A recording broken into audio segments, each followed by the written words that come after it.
Hello children, how are you all? Hope you all are doing good. Today we are going to learn science. Let's move on to our first lesson, organ system. After completing this lesson, you will be able to know about different organ systems of human body, identify different organs, understand the function of different organs. Let's start this lesson with a small introduction. How do we get energy for our daily activities? We get energy for our daily activities from the food we eat. Okay, how is the food converted into energy? It is through the process called digestion. In this lesson, we will study about different organ systems in our body and their functions. The different organ systems are digestive system, respiratory system, circulatory system, excretory system, and nervous system. First, we will start this lesson with digestive system. The food we eat consists of complex compounds like carbohydrates, proteins, and fats. They have to convert it into simpler molecules like glucose, amino acids, fatty acids, and glycerol.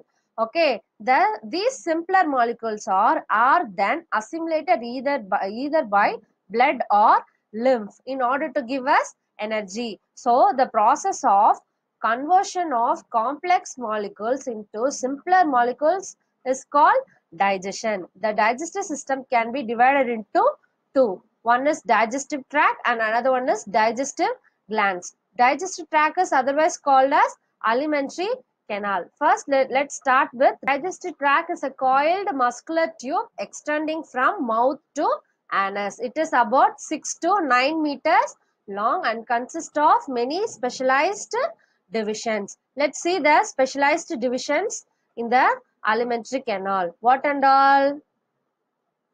Mouth, buccal cavity, pharynx, esophagus, stomach, small intestine, large intestine, and anus.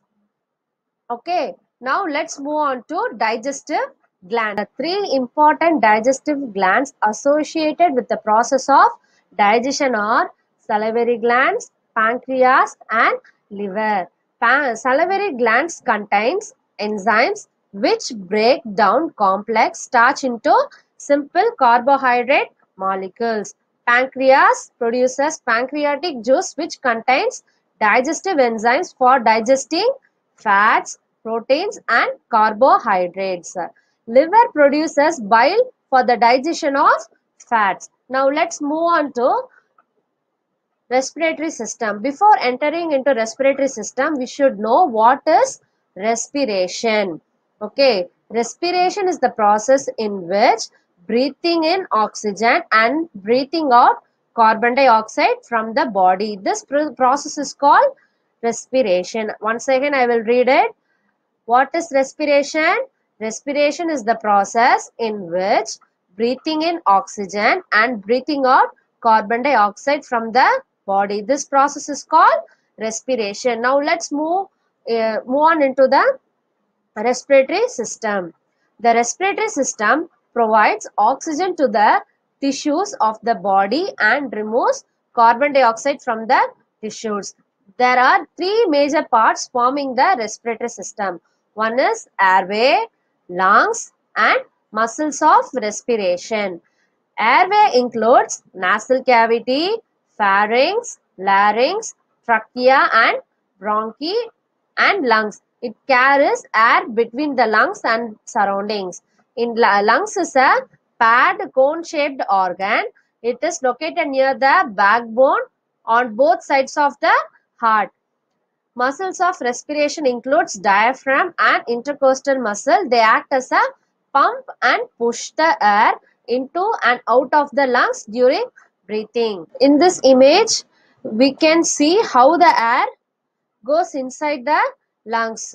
First, nostril, nasal cavity, pharynx, larynx, trachea, bronchi, bronchioles, and alveoli. See in this image, nostrils, nasal cavity, pharynx, larynx, trachea, bronchi, bronchioles, and alveoli. So this is the way the air passes inside the lungs.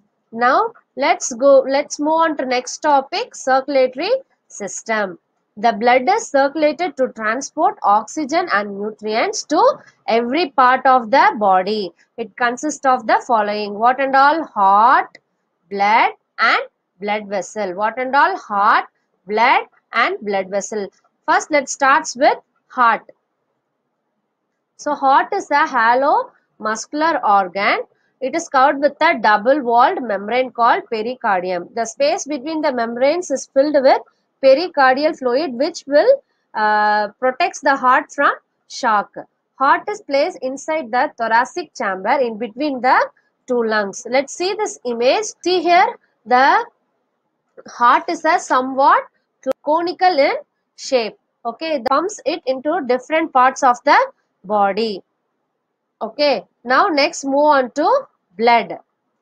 See here some of the functions of blood. Okay, so blood transfers nutrients, oxygen, waste and hormones. The volume of blood in human adult is 4 to 5 liters. It regulates the water level and the body temperature. Blood is pumped throughout the body by the heart. It takes oxygen to tissues and cells, finally reaches the lungs to take oxygen again. Last, we will see about blood vessels. Blood vessels consist of arteries and veins. Arteries carries oxygenated blood and veins carries deoxygenated blood. So, see the image here. This is the artery and this is the vein. Artery contains the oxygenated blood and veins carry the deoxygenated blood. Okay children, we will continue the remaining topics in the next session. Thank you.